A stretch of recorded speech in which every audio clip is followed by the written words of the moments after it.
Merci une fois de plus de faire confiance à Fouda Bridge et à toute l'équipe de Digital Learning. Merci de vous abonner à la chaîne si vous ne l'avez pas encore fait, parce que c'est par là que nous trouvons des encouragements. Merci de rester jusqu'à la fin de la vidéo. Merci de la liker. Merci de la partager. Dans cette vidéo, nous allons voir comment on déclare les objets en langage C. Les objets, sans plus attendre, voici devant vous la structure générale d'un programme en langage C. Et vous aurez donc int, mint pour dire que c'est la fonction principale.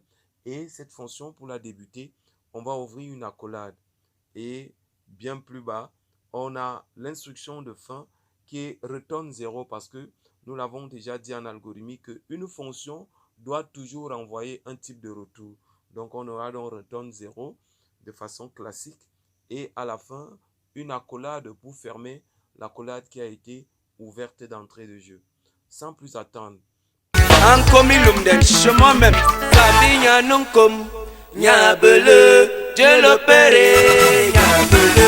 Nous allons déclarer, par exemple ici, je vais déclarer trois types de variables.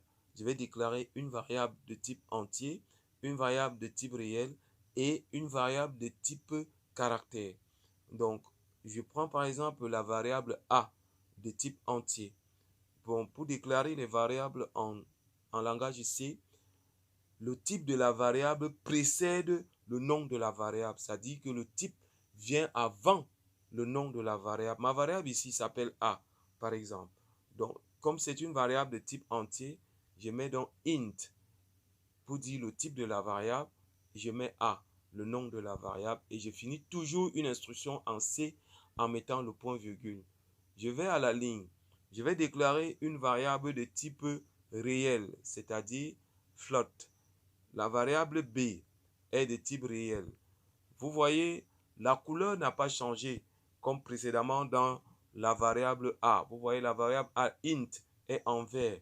Ici, float n'a pas changé. Pourquoi? Parce que le langage C est sensible à la casse. Donc, il fait la différence entre la minuscule et la majuscule. Donc, je reviens là. Je vais corriger cette erreur. Au lieu de F majuscule, je vais mettre F minuscule. Vous voyez que maintenant, c'est corrigé.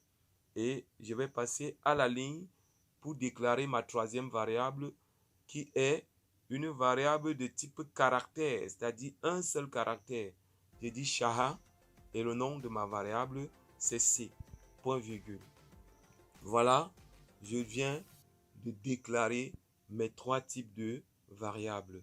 Voilà comment, de votre attention, merci d'avoir suivi la vidéo jusqu'au bout.